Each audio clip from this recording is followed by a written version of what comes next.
அனைவருக்கும் இனிய மாலை வணக்கம். ஃபார்ம் கிராஜுவேட்ஸ் ஃபோரம் சார்பில் தொடர்ந்து நடத்தப்படும் இன்று ஒரு தொழில்நுட்பம் நிகழ்ச்சிக்கு உங்கள் அனைவரையும் வருக வருக என வரவேற்கிறேன். இன்றைய நிகழ்ச்சி நமது குழுவின் மூலம் நடத்தப்படும் 854வது நிகழ்ச்சியாகும். இன்றைய நிகழ்ச்சி தலைப்பு பயோசார் அண்ட் இட்ஸ் பெனிஃபிட்ஸ், அதாவது இயற்கை கரி மற்றும் அதன் பயன்கள் என்பது ஆகும். இந்த நிகழ்ச்சியை நமக்கு வழங்கிட சிறப்பு விருந்தினராக இங்கே வருகை புரிந்துள்ளார் திரு கே ராசு அவர்கள்.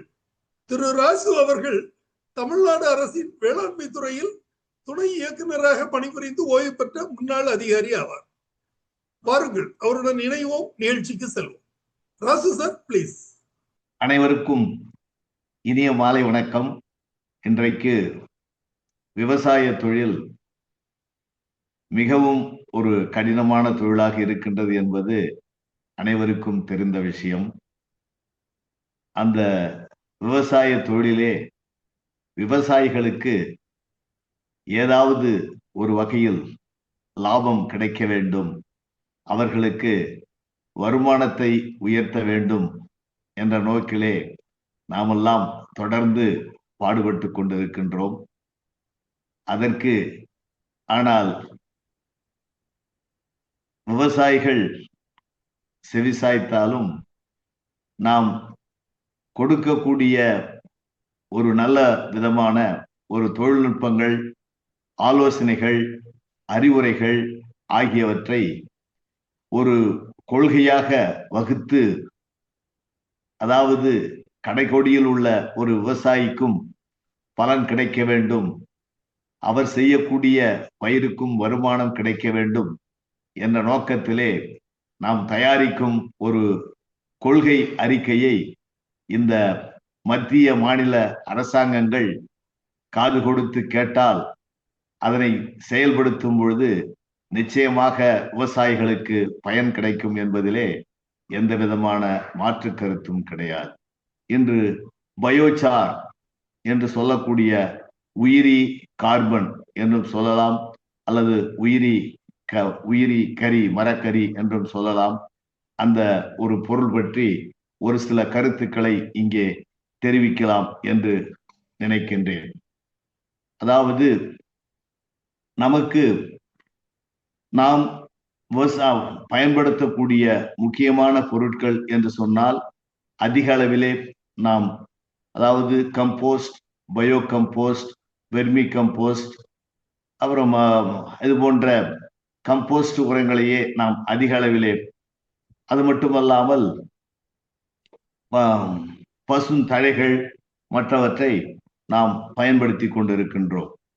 ஆனால் இந்த உயிரி கார்பன் என்று சொல்லக்கூடிய பயோசார் குறைந்த அளவிலே பயன்படுத்தி கொண்டிருக்கின்றோம். ஆனால் இதே பயோசாரை இன்றைக்கு, அதாவது உயிரி கார்பன் என்று சொல்லக்கூடிய உயிரி கரியை இன்றைக்கு நார்த் ஈஸ்ட், வடகிழக்கு மாநிலங்களிலே அதிக அளவிலே பயன்படுத்தி கொண்டிருக்கின்றார்கள். அதோடு மட்டுமல்லாமல், அதாவது இந்த உயிரி கார்பன் ஆதிவாசிகளான அமேசான் காடுகளில், கொலம்பியாவில் அமேசான் காடுகளில் உள்ள இந்தியர்கள் ஏராளமான அளவிற்கு இந்த பயோசாரை பயன்படுத்தி இருக்கின்றார்கள் என்ற தகவல்கள் கிடைக்கப்பெற்றிருக்கின்றன. இந்த பயோசார் என்பது ஒன்றும் இல்லை.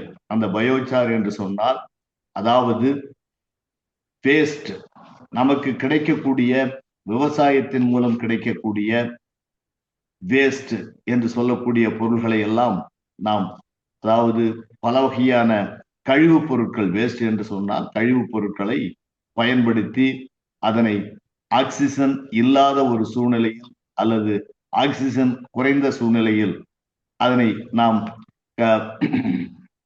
எரிக்கும் பொழுது கிடைக்கக்கூடிய பொருளே அந்த பயோசார் என்பதாகும். பயோசார் என்று சொன்னால் உயிரி கார்பன் என்று தமிழிலே எடுத்துக்கொள்ளலாம். அதற்கு தேவைய என்னென்ன பொருட்களை நாம் பயோசாராக தயாரிக்க முடியும் என்று பார்க்கும் பொழுது, அதாவது மரக்கழிவுகள், வுட் ப்ராசஸிங் வேஸ்ட் என்று சொல்லக்கூடிய மரக்கழிவுகளை நாம் பயன்படுத்தலாம். ஃபர்னிச்சர் வேஸ்ட் என்று சொல்லக்கூடிய, அதாவது ஃபர்னிச்சர் தயாரிக்கும் பொழுது கிடைக்கக்கூடிய வேஸ்ட் கழிவுகளை நாம் பயன்படுத்தலாம். சாடஸ்ட் என்று சொல்லக்கூடிய, அதாவது நெல் அல்லது உமி என்று சொல்லக்கூடிய சாடஸ்ட், இங்கே தற்பொழுது இங்கே இருக்கக்கூடிய அந்த ஸ்கிரீனிலே பார்க்கக்கூடிய அனைத்து பொருள்களையும் நாம் இந்த பயோசார் தயாரிப்பதற்கு பயன்படுத்தலாம். பேம்பு, அதாவது சாடஸ்ட், பேம்பு, மூங்கில் மரத்தினுடைய கழிவுகளை பயன்படுத்தலாம். அல்லது சோளம், மக்காச்சோளம், அதனுடைய கதிர்கள், தட்டைகளை பயன்படுத்தலாம். அதாவது நெல் உமிகளை பயன்படுத்தலாம். ஸ்ட்ரா என்று சொல்லக்கூடிய வைக்கோல் பயன்படுத்தலாம்.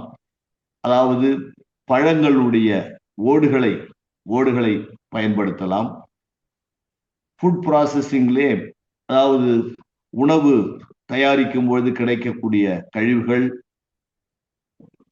அதற்கு அடுத்தபடியாக கோகனட், அதாவது தென்னையினுடைய கழிவுகள், தென்னை மரத்தினுடைய கழிவுகள், அதேபோல் பனை மரத்தினுடைய கழிவுகள், நட் செல் என்று சொல்லக்கூடிய அந்த முந்திரியினுடைய ஷெல், இது போன்று கிடைக்கக்கூடிய நம்ம அனைத்து கழிவுகளையும் இந்த பயோசார் தயாரிப்பதற்கு பயன்படுத்திக் கொள்ளலாம். அதேபோல் காடுகளிலே கிடைக்கக்கூடிய, அதாவது வுட்லாக்ஸ் என்று சொல்லக்கூடிய மர கழிவுகள், அந்த மரத்தில் இருக்கக்கூடிய உடைந்த கிளைகள், பிரான்சஸ், மற்ற அனைத்து கழிவுகளையும் நாம் பயன்படுத்திக் கொள்ளலாம். அதேபோல் ஃபுட் வேஸ்ட் என்று சொல்லக்கூடிய ஃபுட் வேஸ்ட், ட்ரக் ரெசிடியூஸ், ட்ரக்லிருந்து கிடைக்கக்கூடிய கழிவுகள், மிருகங்களுடைய கிடைக்கக்கூடிய கழிவுகள் அனைத்தையும் நாம் இந்த பயோசார் தயாரிப்பதற்கு பயன்படுத்திக் கொள்ளலாம். பயோசார் என்று சுருக்கமாக எடுத்துக்கொண்டால், அதாவது ஆக்சிஜன் இல்லாத சூழ்நிலையிலோ அல்லது ஆக்சிஜன் குறைந்த சூழ்நிலையிலோ இந்த வேஸ்ட் மெட்டீரியல்களை எரித்து கிடைக்கக்கூடிய அந்த கரியே, மரக்கரி, உயிரி கார்பன் பயோசார் என்று அழைக்கப்படுகின்றது. இந்த பயோசார் உயிரி கார்பன் என்பது ஒரு சுருக்கமாக சொல்ல போனால் பாறை வடிவிலான செறிவு மிகுந்த கார்பன் என்று எடுத்துக்கொள்ளலாம். அதாவது ஒரு சாதாரண கரி என்று சொன்னால் அதிலே நீர், H2O, ஹைட்ரஜன் பிளஸ் ஆக்சிஜன் இருக்கக்கூடிய மூலக்கூறுகள் காணப்படும். ஆனால் இந்த பயோசாரிலே ஆக்சிஜன் இல்லாத சூழ்நிலையில் சாதாரண கரியை வெப்பப்படுத்தினால் இந்த நீர் மூலக்கூறுகளை நாம் அகற்றி எடுக்க முடியும். நீர் மூலக்கூறுகளற்ற கார்பன், அதற்கு உயிரி கார்பன், பயோசார் என்று அழைக்கப்படுகின்றது. அதாவது இந்த பயோசார், அதாவது பயோசாரினுடைய உபயோகங்கள் என்று பார்க்கும் பொழுது, அதாவது மிக முக்கியமாக மண் வளத்தை மேம்படுத்துகிறது. மண்ணிலே நீர் பிடிக்கும் தன்மையை அதிகரிக்கின்றது. கிடைக்காத பொருள்களை, அதாவது கிடைக்காத நியூட்ரியன்ஸ் என்று சொல்லக்கூடிய, அதாவது தாதுக்களை பயிர்களுக்கு கிடைக்க செய்கின்றது. அதோடு மட்டுமல்லாமல் மைக்ரோ ஆர்கானிசம்ஸ் அதிக அளவில் பெருகுவதற்கு உதவுகின்றது. இந்த, அதாவது கார்பன் டை ஆக்சைடு என்பது ஒரு பசுமை கிரீன் கேஸ் எமிஷன்ஸில் வரக்கூடிய ஒரு வாயுவாகும். புவி வெப்பமடைவதற்கு காரணமான கார்பன் டை ஆக்சைடில் கார்பன் என்னும் கரிமம் அதிக அளவிலே, இந்த கார்பன் டை ஆக்சைடு அதிக அளவிலே அடங்கியுள்ளது.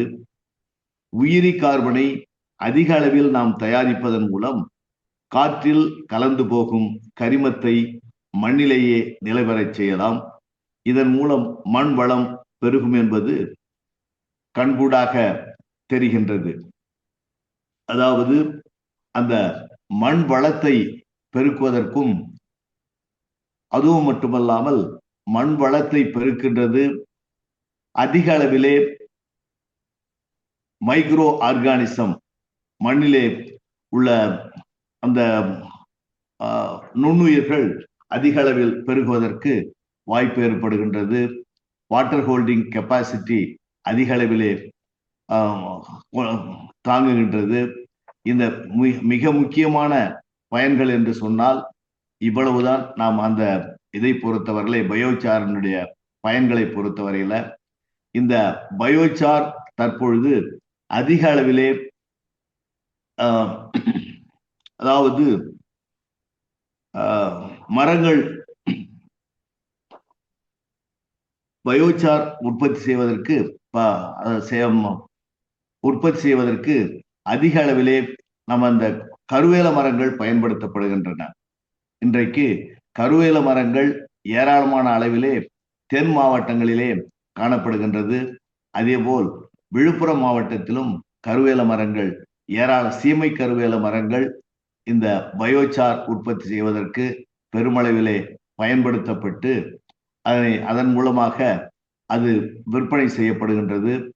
அதாவது 1 டன் பயோசார் உற்பத்தி செய்வதற்கு சுமார் 20,000 ரூபாய் வரையில் ஆவதாக கணக்கிடப்பட்டுள்ளது. எனவே இந்த பயோசார் அதாவது விவசாயிகளுக்கு சிறிய அளவிலே உற்பத்தி செய்வதற்கும் பெரிய அளவிலே உற்பத்தி செய்வதற்கும் இன்றைக்கு நிறுவனங்கள் தோன்றிவிட்டன. சிறு விவசாயிகள் தேவைக்கு ஏற்ப கிடைக்கக்கூடிய கழிவுகளை அதை எரித்து இந்த பயோசார் உற்பத்தி செய்து அதனை பயிர்களுக்கு பயன்படுத்தலாம். தனியாக பயோசார் பயன்படுத்துவதை விட அதன் கூட அதாவது கம்போஸ்ட் கிடைக்கக்கூடிய நமது பண்ணை கழிவு, அதாவது பண்ணையிலிருந்து கிடைக்கக்கூடிய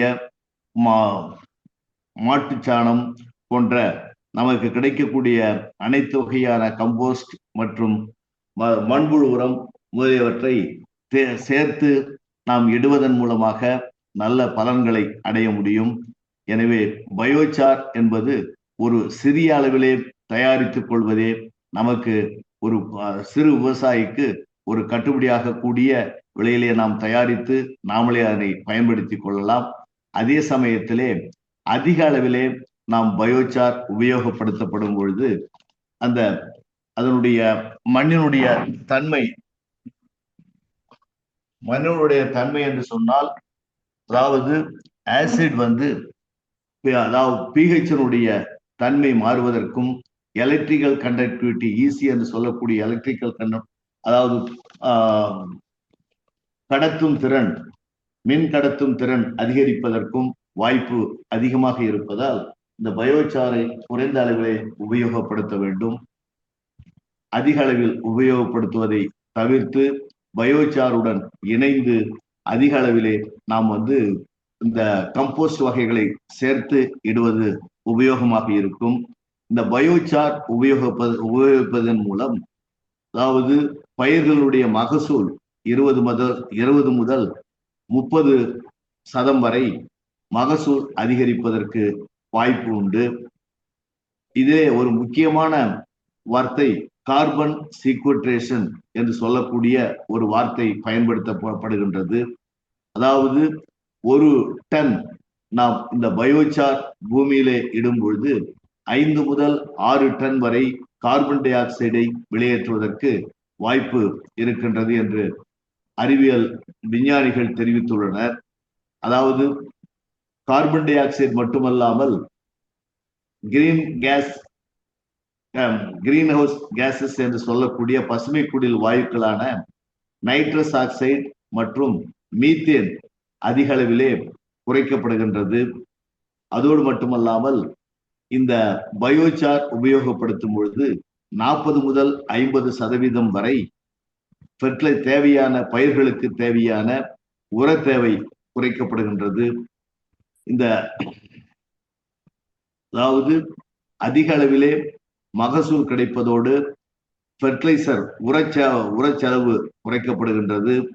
இது ஒரு மிக முக்கியமாக ஒரு கார்பன் கிரெடிட் என்று சொல்லக்கூடிய, அதாவது கார்பன் டை ஆக்சைடை குறைக்கக்கூடிய ஒரு மிக முக்கியமான ஒரு பொருளாக இருப்பதால், கார்பன் டை ஆக்சைடுடைய பசுமை குடில் வாயுக்களை குறைக்கக்கூடிய, சுற்றுச்சூழலை பாதுகாக்கக்கூடிய மிக முக்கியமான ஒரு பொருளாக இந்த பயோசார் இருப்பதால் விவசாயிகள் அதிக அளவிலே பயன்படுத்தி, இந்த பயோசாரை நாம் அதிக அளவிலே பயன்படுத்தி அதிக மகசூல் பெறலாம் என்று தெரிவித்துக் கொள்கின்றேன். இதன் மூலமாக ஒரு கவர்மெண்ட் வந்து இப்ப வந்து national mission on organic farming, national mission on natural farming என்ற கொள்கையை வகுத்திருக்கின்றார்கள். அந்த கொள்கையிலே ஒரு ஏக்கருக்கு 4000 ரூபாய் வரையிலே மானியம் கொடுக்கப்படுகின்றது. அந்த மானியத்தை நாம் பயன்படுத்துவதற்கு வாய்ப்புகள் உண்டு. அந்த மானியம் பயன்படுத்துவதற்கு நாம் தொடர்ந்து இந்த அதாவது பயோசார் உபயோகப்படுத்துவதை அவர்களுக்கு தெரியப்படுத்த வேண்டும். எத்தனை ஏக்கரிலே நாம் அதனை பயன்படுத்துகின்றோம், எத்தனை ஆண்டுகளுக்கு பயன்படுத்த போகின்றோம் என்ற தகவலை தெரிவிக்கும் பட்சத்தில் ஒரு ஏக்கருக்கு 2 ஆண்டுகளுக்கு 4000 ரூபாய் வீதம் மானியம் வழங்கப்படுகின்றது. இதற்கு அதாவது அரசாங்கம் இந்த விவசாயிகளுக்கு நேச்சுரல் ஃபார்மிங்கை வந்து நாம் வந்து இம்ப்ரூவ் பண்ணுவதற்காக இந்த திட்டத்தை அரசாங்கம் செயல்படுத்தி கொண்டு வருகின்றது. இதனை விவசாயிகள் நாம் பயன்படுத்திக் கொள்ளலாம். அதாவது ஒரு சமுதாய தாக்கம் என்று பார்க்கும் பொழுது ஒரு உணவு பாதுகாப்பு ஏற்படுகின்றது. உணவு பாதுகாப்பு எதன் மூலம் ஏற்படுகிறது என்று சொன்னால், அதாவது இயற்கை முறையிலே விவசாயத்தை செய்யும் பொழுது செயற்கை உரங்கள் பயன்பாடு குறையும் பொழுது உணவு பாதுகாப்பு அதிகரிக்கின்றது. ஒரு நல்ல வாழ்க்கை தரம், அதாவது கிராமப்புற சூழ்நிலையிலே நல்ல ஒரு வாழ்க்கை தரம் உயர்கின்றது.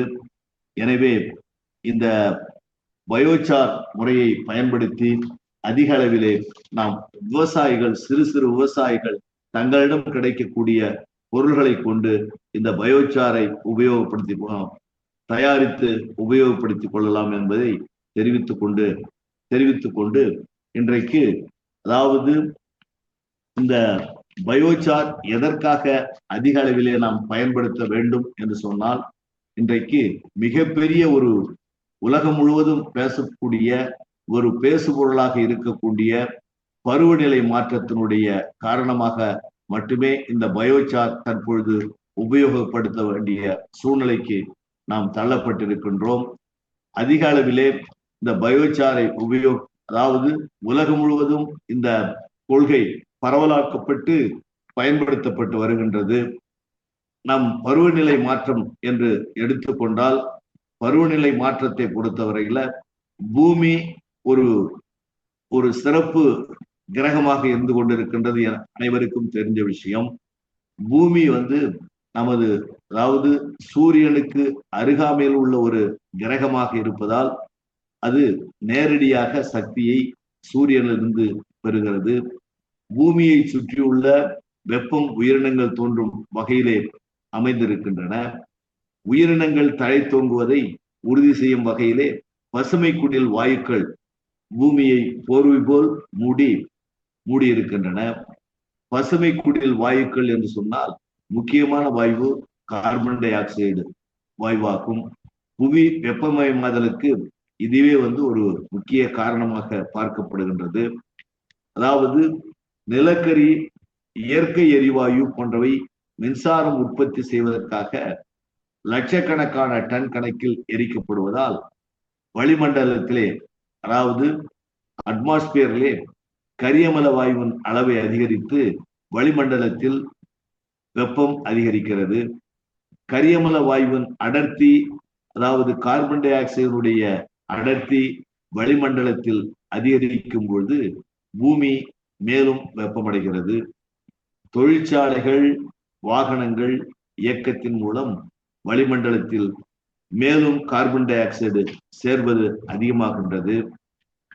அதாவது தற்பொழுது உலகத்திலே 40% மின் தேவை நிலக்கரி எரிப்பதன் மூலமாக பெறப்படுகின்றது. இத்தகைய செயற்கையான கரியமல வாயு வெளியேற்றத்தில், அதாவது கார்பன் டை ஆக்சைடு வெளியேற்றத்தின் மூலம் 37% எரிசக்தி துறையால் ஏற்படுகின்றது.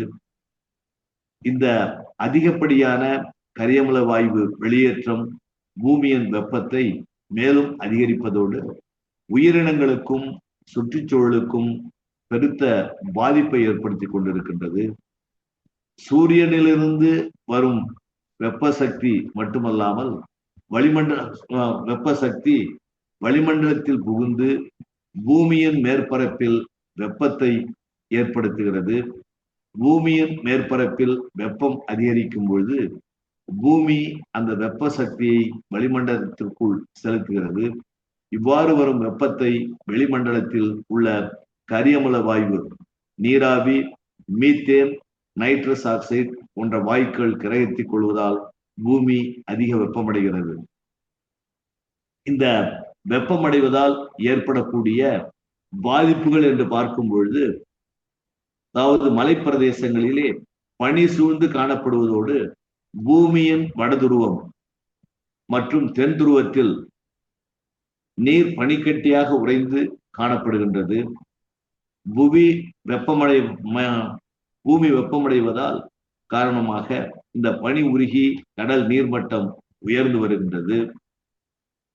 பூமி வெப்பமயமாவதை தடுக்க உலக நாடுகள் உடனடியாக நடவடிக்கை எடுக்காத பட்சத்தில் 2100 அனைத்து பனிப்பிரதேசங்களும் உருகிவிடும் என்று எச்சரிக்கப்பட்டுள்ளது.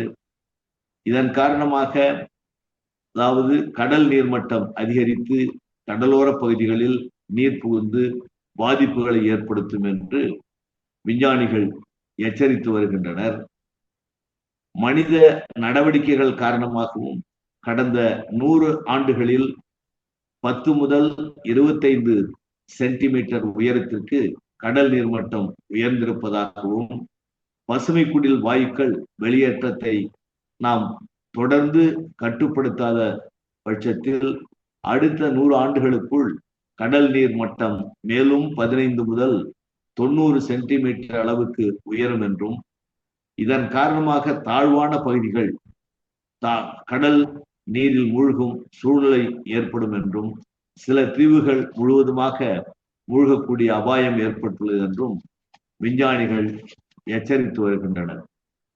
பூமி வெப்பமயமாதல் காரணமாக பனிப்பொழிவு குறையக்கூடும் என்றும், மலைப்பிரதேசங்களில் கோடை காலங்களில் மிக விரைவாக பனி உருகிவிடும் என்றும் விஞ்ஞானிகள் தெரிவித்து வருகின்றார்கள். இதனால் மலைப்பிரதேசங்களில் தண்ணீர் பிரச்சனை உருவாகும். வளிமண்டலத்தில் ஈரப்பதம் அதிகரித்து காணப்படும்.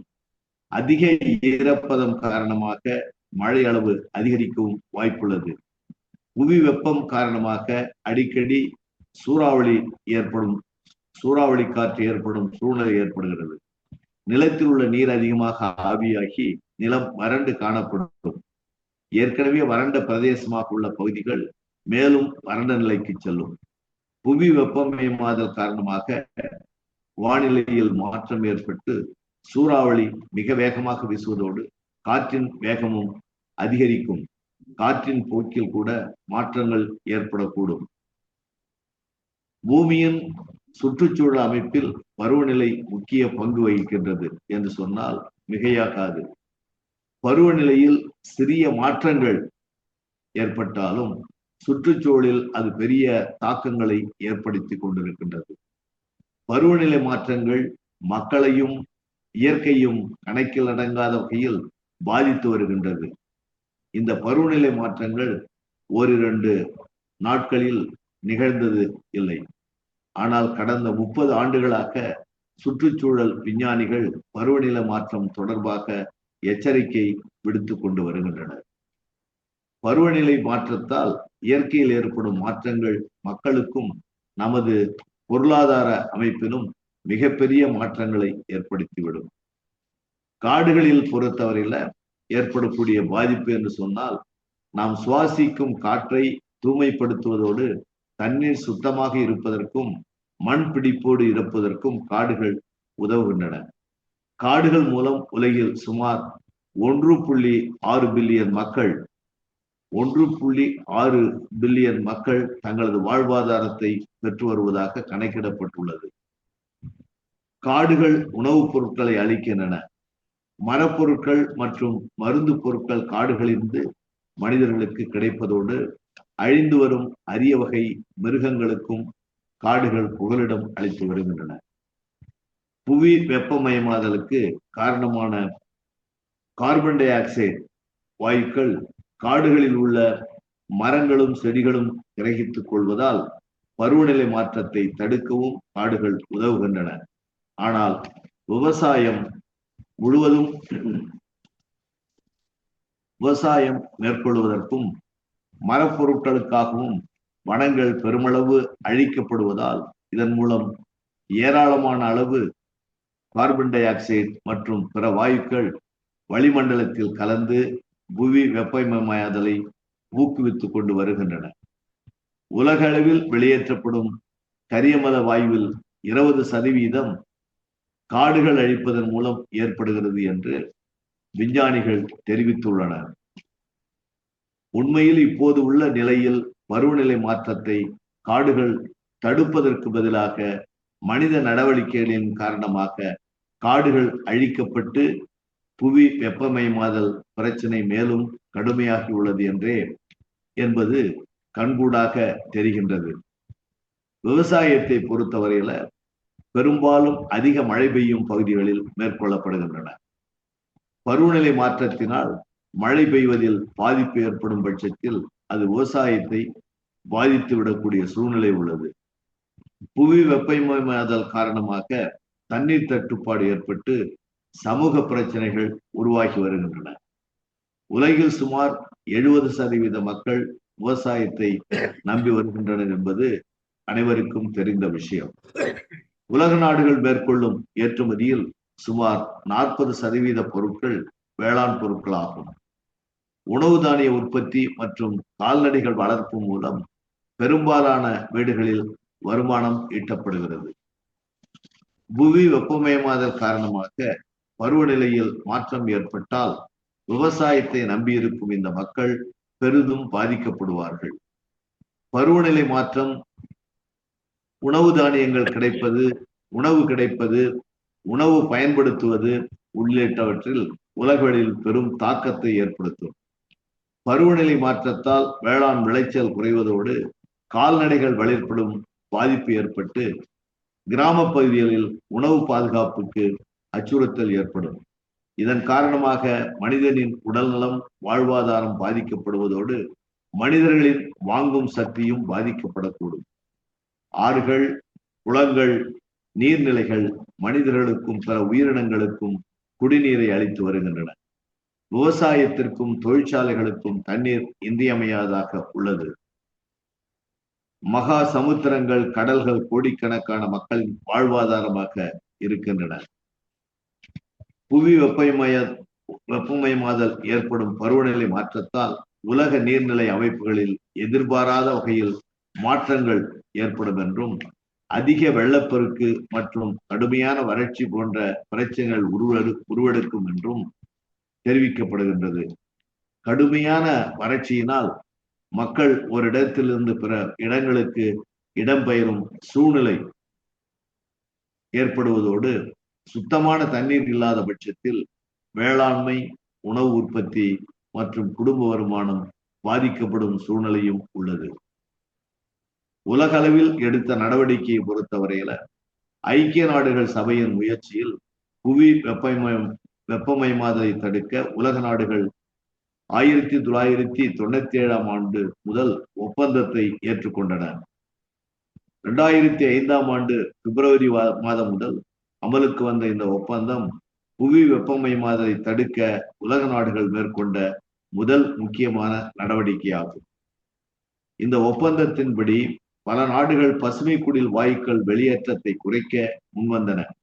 55 நாடுகள் இந்த ஒப்பந்தத்தை ஏற்றுக்கொண்டு கையெழுத்திட்டன. அதாவது அமெரிக்காவின் அதிபராக பில் கிளின்டன் இருந்தபோது இந்த ஒப்பந்தத்தை அந்த நாடு ஏற்றுக்கொண்டாலும் பின்னர் அதிபர் புஷ் காலத்தில் ஒப்பந்தத்திலிருந்து அமெரிக்கா விலகியது.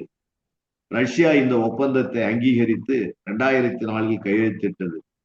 இந்த ஒப்பந்தத்தின் முக்கிய சாராம்சம் தொழில் வளர்ச்சி அடைந்த நாடுகள் 2008 முதல் 2012 ஆண்டுக்குள் பசுமை குடில் வாயுக்களை வெளியேற்றுவதை 1990 இந்த நாடுகள் வெளியேற்றிய பசுமை குடில் வாயுக்களை விட 5% குறைவாக இருக்க வகை செய்கிறது.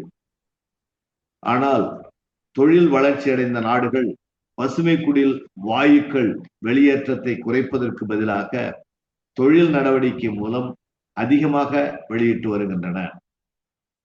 அதாவது அந்த ஒப்பந்தத்தின்படி பிரிட்டன், பிரான்ஸ், ஜெர்மனி மற்றும் ஸ்வீடன் ஆகிய நாடுகள் மட்டுமே பசுமை குடில் வாயுக்களை கட்டுப்படுத்தி வருகிறது.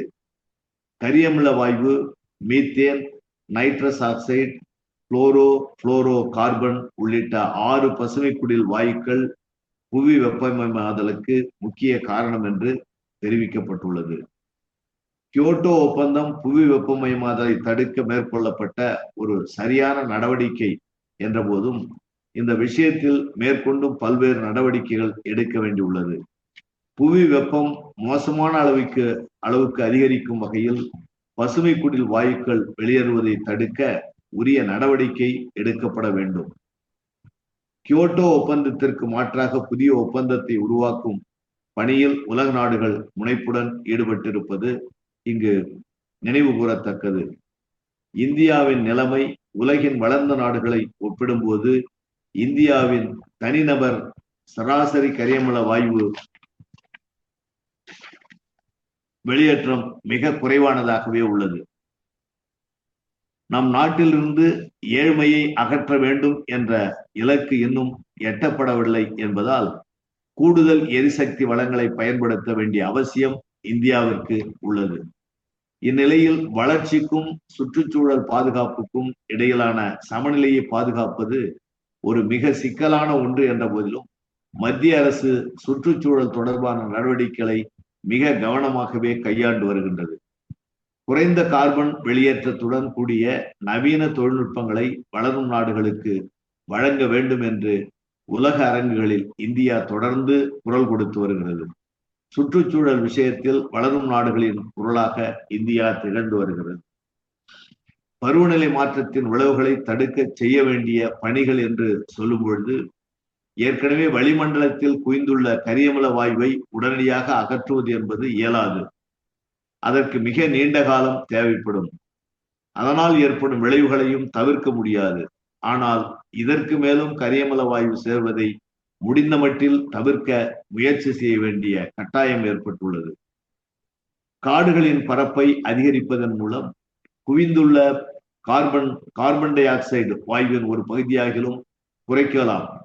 நிலக்கரி போன்ற பெட்ரோலிய சேர்மங்களை எரித்து மின்சாரம் தயாரிப்பதற்கு பதிலாக அணுசக்தி, சூரிய மின்சக்தி, காற்று மூலம் மின்சாரம் போன்ற வளம் குன்றா எரிசக்தி உற்பத்தியில் கூடுதல் கவனம் செலுத்தலாம். இத்தகைய நடவடிக்கைகள் மூலம் எதிர்கால சந்ததியினர் தங்கள் வாழ்வை பாதுகாப்பாக தொடரும் வகையில் வளர்மார்ந்த பூமி அவர்களுக்கு விட்டு செல்லலாம் என்று அதாவது பருவநிலை மாற்றத்தினால் ஏற்படக்கூடிய அதனுடைய விளைவுகளை பற்றி தெளிவாக தெரிவித்துள்ளார்கள். அந்த பருவநிலை மாற்றத்திலிருந்து நாம் விடுபடுவதற்கு இன்றைக்கு இந்த உயிரி கரி என்று சொல்லக்கூடிய உயிரி கார்பன் ஒரு நல்ல ஒரு பொருளாக இருப்பதால் சிறு விவசாயிகள் கூட இந்த உயிரி கார்பனை தங்களுக்கு தேவையான அளவு தயாரித்து அதனுடைய கம்போஸ்ட் வகைகளை, மண்புழு உரங்களையும் கம்போஸ்ட்களையும் சேர்த்து இடுவதன் மூலம் மண் வளத்தை பெருக்கி மண் வளத்தை பெருக்குவதோடு மகசூலையும் பெருக்கி தங்களுக்கு ஓரளவு வருமானத்தை ஈட்ட முடியும் என்று தெரிவித்துக் கொண்டு இந்த வாய்ப்பு கொடுத்தமைக்கு நண்பருக்கு மனமார்ந்த நன்றியை தெரிவித்துக் கொள்கின்றேன். இந்த நிகழ்ச்சியில் கலந்து கொண்ட அனைவருக்கும் என்னுடைய மனமார்ந்த நன்றியை தெரிவித்துக் கொண்டு என்னுடைய ஒரு சிறிய உரையை முடித்துக் கொள்கின்றேன். நன்றி, வணக்கம். நன்றி ராசு சார், உங்களுடைய தகவல்களுக்கு மிக்க நன்றி. இதுவரை பயோசார் அண்ட் இட்ஸ் பெனிஃபிட்ஸ், அதாவது இயற்கை கரி அல்லது உயிரி கரி மற்றும் அதன் பயன்கள் என்பது தொடர்பான தகவல்கள் வழங்கப்பட்டன. இந்த தகவல்களை நமக்கு வழங்கிய சிறப்பு விருந்தினர் திரு கே ராசு அவர்கள். இவர் தமிழ்நாடு அரசின் வேளாண்மை துறையில் துணை இயக்குநராக பணிபுரிந்து ஓய்வு பெற்ற முன்னாள் அதிகாரி ஆவார். மேலும் பணி நிறைவுக்கு பின்னர் இவர் காக்ஸ் என்ற தொண்டு நிறுவனத்தை நிறுவி அதன் மூலம் வேளாண் சார்ந்த சேவைகள் செய்து வருகிறார் என்பது குறிப்பிடத்தக்கது.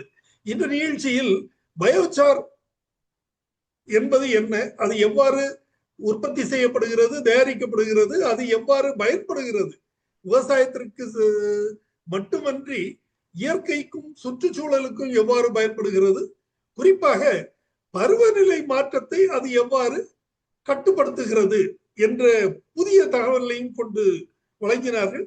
அவர்களுக்கு நமது குழுவின் சார்பில் எனது நெஞ்சார்ந்த நன்றியினை தெரிவித்துக் கொள்கிறேன். தற்போது கேள்வி நேரம் ஆரம்பமாகிறது.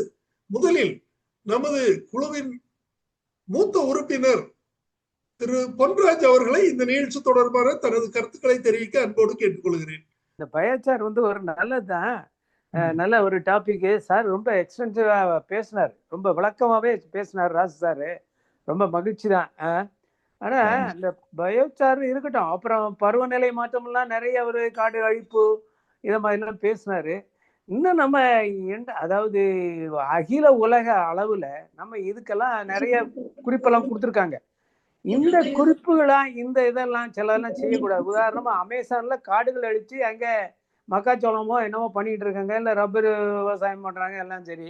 இதுக்கெல்லாம் நமக்கு தடை பண்ற மாதிரி ஒரு அகில உலக அமைப்பு, இன்டர்நேஷனல் ஒரு ஆர்கனைசேஷனோ ஒரு இதோ ஒரு ஃபார்மோ ஒரு ஃபோரமோ இருக்குதா? அதுங்கெல்லாம் அவங்களோட வேலைகளை அவங்க செய்து முடிகிறதா? இதுக்கு எல்லாம் ஏன்னா உதாரணமா அமெரிக்காலாம் பார்த்தீங்கன்னா எது கேட்டாலும் நாங்க இல்லைன்றாங்க. எங்களுக்கு நாங்க அதுல எங்களுக்கு வேண்டாம், we don't want to participate அப்படின்னு தள்ளிட்டு ஓடிடுறாங்க. அந்த மாதிரிலாம் இருக்கிற சூழ்நிலையில நம்ம இந்த என்ன அதை குறைக்க முடியும்? பயோசார் அப்கோர்ஸ் இப்போ நம்ம டெல்லி பக்கம் போனீங்கன்னா அந்த வைக்கோலை எரிச்சு நிறைய டெல்லிக்கு ரொம்ப பிரச்சனை வருதுங்கிறாங்க. அது இந்த பயோசாரை அங்கே நமக்கு ஏதாவது பண்ண முடியுமா? ஏன் அது பண்ண முடியல? ஏன்னா அதே நம்ம இந்த டீகம்போசர் வச்சு பண்ணி ஏதோ இதெல்லாம் உரம் ஆக்கிடலாங்கிறாங்க. ஏன் அந்த ஐடியாவெல்லாம் அந்த மாதிரி இருக்கு? பயோசார் நல்ல ஒரு இதுதான், ப்ராடக்ட் தான். நீ சொல்ற மாதிரி அது செய்யலாம், நிறைய அப்ளிகேஷன்ஸ் இருக்குன்னு நினைக்கிறேன் நான். ஏன்னா சார் சொல்லுங்க சார், ராசு சார் கொஞ்சம் ப்ளீஸ். அதாவது இப்ப சார் அதாவது நார்த் இந்தியாவில் அந்த பிராக்டிஸ் பண்ணிட்டு இருந்தாங்க. அதாவது என்னன்னாக்கா அந்த ஆஃப்டர் இது ஹார்வெஸ்ட் அந்த வேஸ்ட்டை இது பண்ணி விடுறது, ஃபயர் பண்ணி விடுறது, அந்த பிராக்டிஸ் இருந்தது. பட் அதை கொஞ்சம் அப்புறம் அதுக்கப்புறம் இப்ப தற்பொழுது அதெல்லாம் கண்ட்ரோல் பண்ணியிருக்காங்க. அந்த பிராக்டிஸ ஃபயர் பண்ற பிராக்டிஸ் குறைச்சிருக்காங்க. ஆனா முழுவதுமா தடை பண்ண மாதிரி எனக்கு தோணல.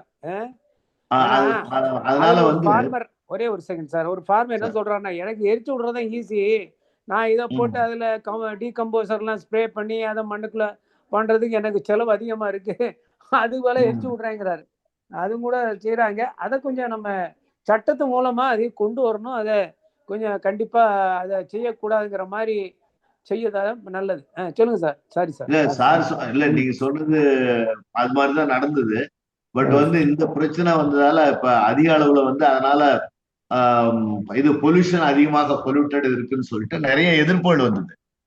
அந்த எதிர்ப்புகள் வந்த பின்னாடி என்ன பண்ணிட்டாங்கன்னாக்கா அதுக்கு இதை அதாவது சுத்தமா அந்த இதே பிராக்டிஸே பண்ணக்கூடாதுன்ற மாதிரி ஒரு இது பண்ணி அத ஓரளவு கண்ட்ரோல்ல இருக்கு. இப்ப அந்த எரிக்கிற பிராக்டிஸ் அந்த ஃபயர் பண்ற பிராக்டிஸ் இப்ப கண்ட்ரோல்டா இருக்குன்றதுதான் இப்ப தகவல் சார். அதுக்கு மேக்சிமம் அதுக்கு எல்லாத்தையும் கண்ட்ரோல் பண்றதுக்கு விவசாயிகள்கிட்ட அதை அவேர்னஸ் எல்லாம் கிரியேட் பண்ணிருக்காங்க சார். கரெக்ட் தான். நிறைய பண்றாங்க. சந்தேகம் இல்ல. அதனால அது இப்போதைக்கு ஒரு கண்ட்ரோல்டு கண்டிஷன் தான் இருக்குன்னு வச்சுங்களேன். ஆமா, அது அந்த மாதிரி இருக்கிறதால இப்ப இனி வருங்கால அதை செய்ய முடியாது. அதுக்கு நீங்க சொல்ற மாதிரி இப்ப அதுக்கு தனியா ஒரு சட்டம் போட்டு 100% அதை குறைக்கிறதுக்கு கவர்மெண்ட் அதுக்கு சட்டம் செய்ய முடியாத அளவு கொண்டு வரணும். அதுக்கு என்னென்ன நம்ம கவர்மெண்ட் இருந்து என்னென்ன பண்ண முடியுமோ அதை அட்டென்ட் பண்ணணும். நீ செய்யக்கூடாதுன்னா என்ன பண்றது? ஸ்ப்ரே பண்ணதுக்கு ஸ்ப்ரேயர் வேணும், மருந்து வாங்கணும், இல்லை ஏதோ கெமிக்கல் வேணும், அந்த மாதிரிலாம் அப்படின்னு கொண்டு வந்தா ஒருவேளை சக்சஸ்ஃபுல்லா இருக்கும். ஃபார்மர்ஸும் அதை வந்து மெனியூரா கன்வெர்ட் பண்ற மாதிரி எல்லாம் உள்ள இது வரணும் வைக்கோல்.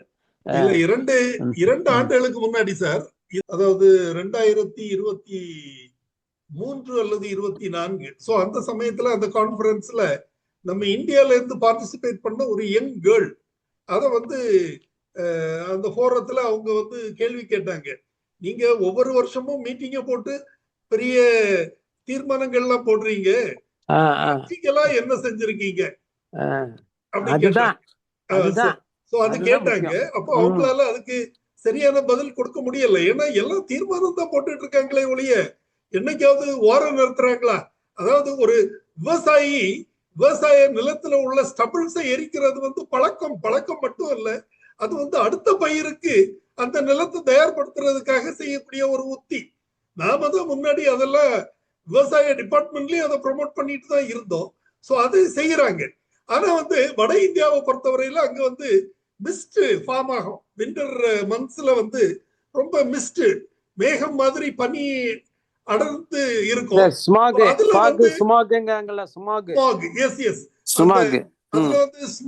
ஸ்மோக்கும் ஃபாகும் சேரும்போது ஸ்மாக் ஆகுது. அந்த மாதிரி அது வந்து பப்ளிக் நியூசன்ஸ் ஆயிருக்குது, நடமாடுறதுக்கு சிரமமா இருக்குது. சோ இதனால கோர்ட் வந்து அதை தடை பண்ணிச்சு ஒரு சில ஆண்டுகளுக்கு முன்னாடி.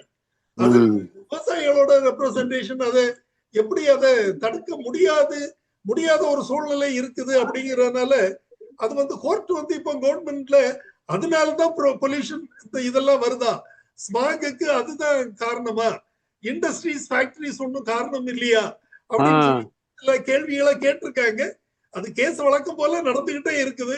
அது பட் நாம வந்து கவர்மெண்ட் செய்ய வேண்டியது என்னன்னா ஆல்டர்னேட் முறைகள் எப்படி செஞ்சு அதை கட்டுப்படுத்தலாம். அவ்வளவு ஈஸியா பண்ற மாதிரி பண்ண முடியுங்கிறது தெரியல. லார்ஜ் ஸ்கேலா இருக்கிறதால அது ஒரு பிரச்சனையா இருக்கும். ஆமா அவ்வளத்தையும் செய்ய முடியாது. இங்கேயும் கொளுத்துறாங்க. திருவள்ளூர் டிஸ்ட்ரிக்ட்லாம் கொளுத்துறாங்க நமக்கு. பட் அது வந்து அந்த அளவுக்கு பாதிப்பை ஏற்படுத்துறது இல்லை. அது கொஞ்ச நேரம் எரியுது, இருந்தாலும் முடிஞ்சு போயிருது. ஏன்னா மொத்தமா எரியுது கிடையாது. ஏன்னா இந்த பக்கத்துல அங்க பிரச்சனை அந்த ஃபாக் இருக்கிறது தான் பிரச்சனை. அதனால அப்படியே நிக்குது, சேரும்போது ஸ்மாக் ஆகும். ஆமா அது ரொம்ப அப்படியே நிக்குது. அதுக்கு இது மட்டும் காரணம் இல்ல, முக்கிய காரணம் வந்து ஃபேக்டரிஸ், இண்டஸ்ட்ரீஸ் இதெல்லாம் தான். முன்னாடி வந்து பஸ் வந்து அதனாலதான் டெல்லியில எல்லாம் சிஎன்சியா மாத்துறாங்க. டீசல் பஸ் ஓட்ட முடியாது. வெரி குட் பாப்பா. என்னமோ நமக்கு உலகத்துல இருக்க நல்ல ஆரோக்கியமா இருக்கக்கூடிய ஒரு சூழ்நிலையில மனுஷனே உண்டாக்கணும். அவரே கெடுத்தான்னா அது we will reap the இது பேட் திங்ஸ். என்ன சொல்ல. சரி, நன்றி சார். நன்றி சார். பங்கு பெற்றமைக்கு மிக நன்றி. சோ இன்றைய நிகழ்ச்சி ஒரு சிறப்பான தகவலை தாங்கி வந்த ஒரு நிகழ்ச்சி. ஒரு நல்ல புதிய கருத்துக்கள், புதிய விஷயங்கள் நிறைய இன்றைய சிறப்பு விருந்தினர் நமக்கு தெரிவித்திருக்கிறாரு. ஏற்கனவே நாம பயோசார்ஜ்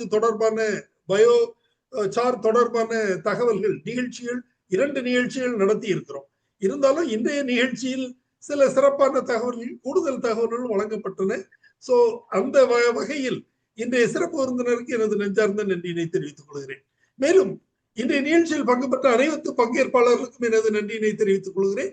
குறிப்பாக திரு பொன்ராஜ் அவர்கள் எழுப்பிய கேள்விக்கும் அந்த வினாவுக்கு வழங்கப்பட்ட பதில்களுக்கும் எனது நன்றி. நிகழ்ச்சியத்துடன் நிறைவு பெறுகிறது. நன்றி, வணக்கம். நன்றி சார். நன்றி சார்.